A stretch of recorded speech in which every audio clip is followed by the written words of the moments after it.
Hi అండి. ఈరోజు video గోంగూర పులగొంగూర curry తయారు చేసే విధానం. ఆకులు నీట్గా కట్ చేసుకుని 2-3 సార్లు వాష్ చేసుకుని పక్కన పెట్టుకోవాలి.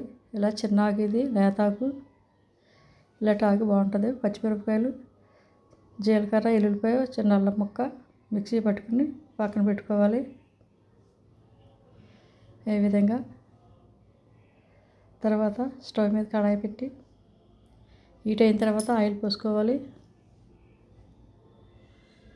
తర్వాత పోపు దినుసులు వేసుకోవాలి. ఎండుమిరపకాయలు, పచ్చెనగపప్పు, మినప్పప్పు, ఆవాలు, జీలకర్ర వేసి కలుపుకోవాలి. పోపు మాడకుండా కలుపుతూ ఉండాలి.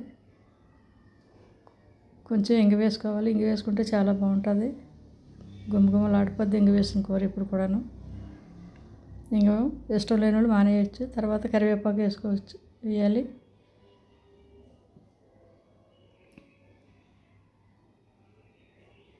ఒక ఆనియన్స్ కట్ చేసుకుని వేసుకోవాలి.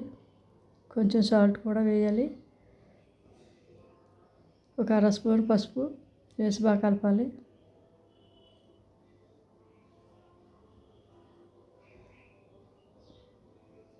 ఈ విధంగా కలపాలి. బాగా వేగే వరకు వేపాలి. ఉల్లిపాయలు,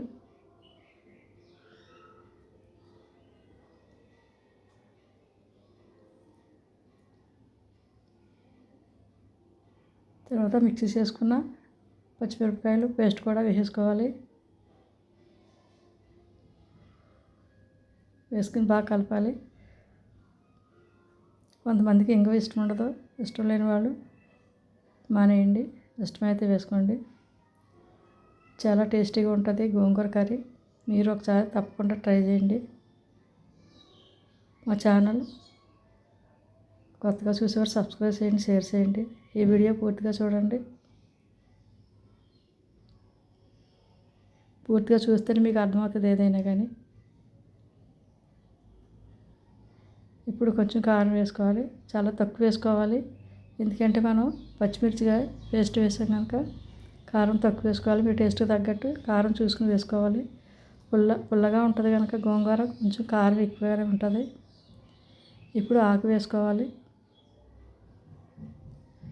ఇలా ఆకు చిన్న చిన్నగా చూడండి. ఈ కాలంలో చిన్నగానే వస్తుంది ఆకు. వర్షాకాలంలో అయితే పెద్ద పెద్దగా వస్తుంది, కానీ ఇప్పుడు ఎండాకాలంలో చిన్నగా వస్తుంది ఆకు.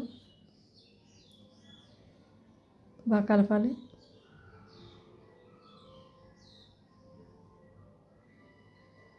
గోంగూరలో ఇంకా వాటర్ వేయకూడదు. ఇలాగే మగ్గించుకోవాలి. పచ్చడికి ఏ విధంగా మగ్గించుకుంటామో అలా కలుపుకుని మగ్గించుకోవాలి.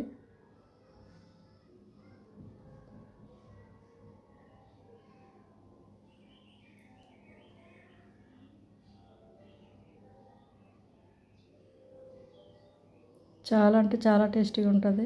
నేను చెప్పడం కాదు, మీరు ఒకసారి ట్రై చేసి ఎలా ఉందో మీరు చెప్పాలి కామెంట్లో. చూడండి, అంత గోంగూర వేసాము. చాలా తక్కువ అయింది. లేతాకు చిన్నకు కదా, అందుకే చాలా తక్కువగా అయింది.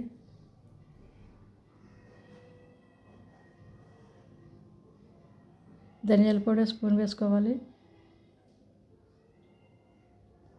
వేసుకుని కలపాలి బాగా.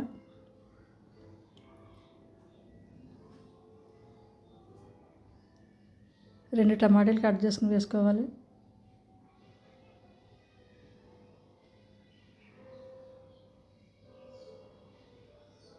ఓ 2 నిమిషాలు మూత పెట్టాలి. ఈ ఆవిరికి ఉడికిపోద్ది. చూడండి ఎలా ఉడికిందో. మూత పెట్టాం కదా, మగ్గిపోద్ది. సాల్ట్ చూసుకుని వేసుకోండి.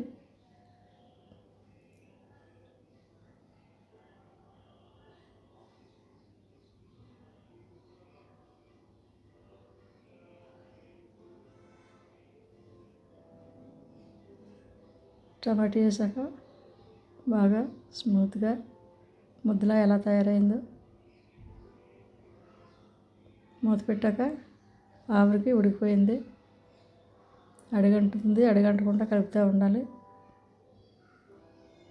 లాస్ట్ని కొంచెం కొత్తిమీర వేసుకోవాలి.